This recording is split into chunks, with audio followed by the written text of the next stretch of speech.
एक बात और भी जो है वो बड़ी दिलचस्प है, और वो ये है कि अब ये जो भारतीय हुकूमत है, इसकी डिफेंस मिनिस्ट्री और राफेल जहाज़ बनाने वाली कंपनी के दरमियान लड़ाई शुरू हो गई है। और इस लड़ाई की खबर हमें दी है एक इंडिया का बहुत ही मशहूर जो टीवी चैनल है, उसने नेशनल इंटरेस्ट, एक अमेरिका का अखबार है, एक अमेरिका का मैगज़ीन है, उसके हवाले से ख़बर दिया। तो नेशनल इंटरेस्ट जो है वाशिंगटन डीसी से शाया होता है। इसने ये कहा है कि भारत और राफेल तैयारे बनाने वाली फ्रांसीसी कंपनी के दरमियान एक मुहाजरा शुरू हो गया है। पाकिस्तान और भारत के दरमियान हालिया जंग से भारत और जो डिज़ॉल्ट कंपनी है उसके दरमियान इख्तलाफात शुरू हो गए हैं। डिज़ॉल्ट कंपनी ने ऑडिट टीम बनाई है जो भारत जाके इस बात को यकीनी बनाना चाहती है कि राफेल तैयारे जो हैं वो नाकिस नहीं थे, बल्कि मसला इंडियन एयरफोर्स और उसके इनकम्पिटेंट पायलट्स का था। लेकिन भारतीय हुकूमत जो है वो ऑडिट टीम को भारत में राफेल तैयारों तक रसाई नहीं दे रही, और भारतीय हुकूमत को खदशा है कि जो फ्रेंच ऑडिट टीम है वो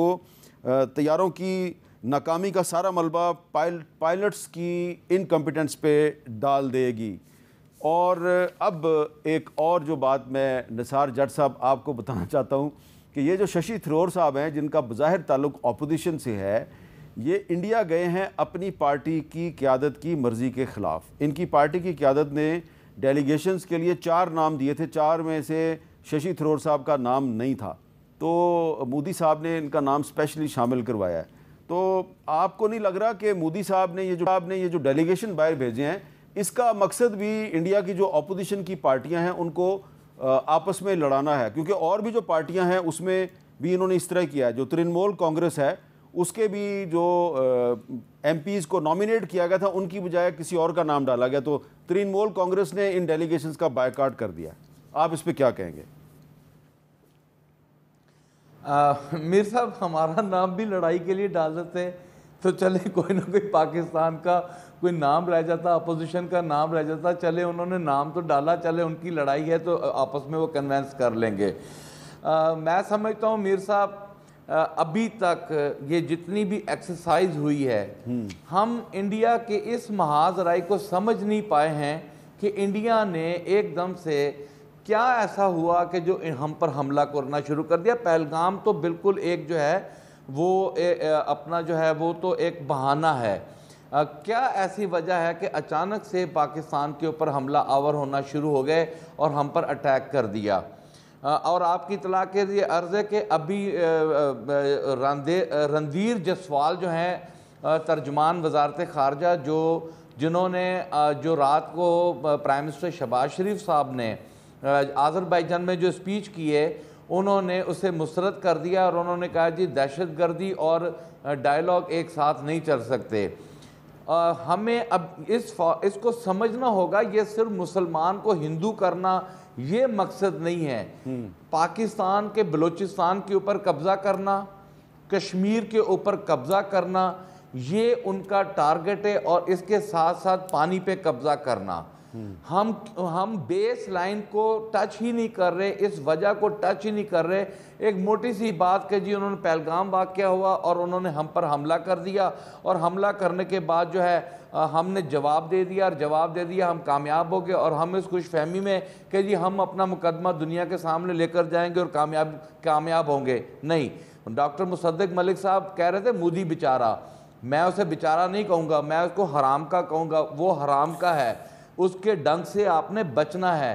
हाँ, और दूसरी बात, अच्छा देखें, वो पाकिस्तान के बारे में जो भी कहें, हमें गालियां नहीं निकालनी चाहिए डॉक्टर साहब।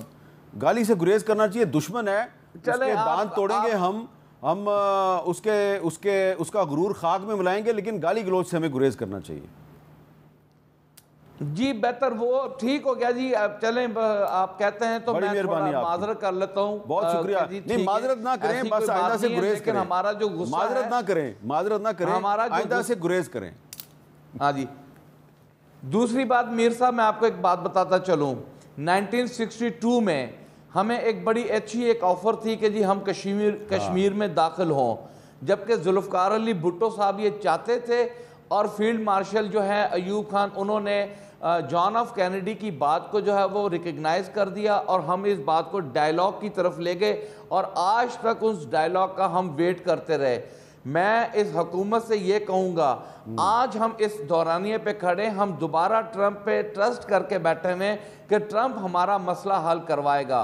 क्या हमें ये सोचना होगा, क्या हमारे साथ ये जॉन ऑफ कैनेडी वाली ना हो जाए, या आज ऐसा ना हो कि मुस्तकबिल में फिर हम वहीं के वहीं खड़े रहें कि मसला कश्मीर जो है आज भी वहीं का वहीं है, और बलूचिस्तान जो है वो पहले ही एक आग का बारूद बन चुका है, हमारे लिए अजाब बना हुआ है वहाँ पर कंट्रोल करना, वहाँ पर लोगों के साथ जो जुल्म हो रहा है, जो हालिया खुजदार में जो एक हमला हुआ है वो हमारे लिए एक सवालिया निशान है।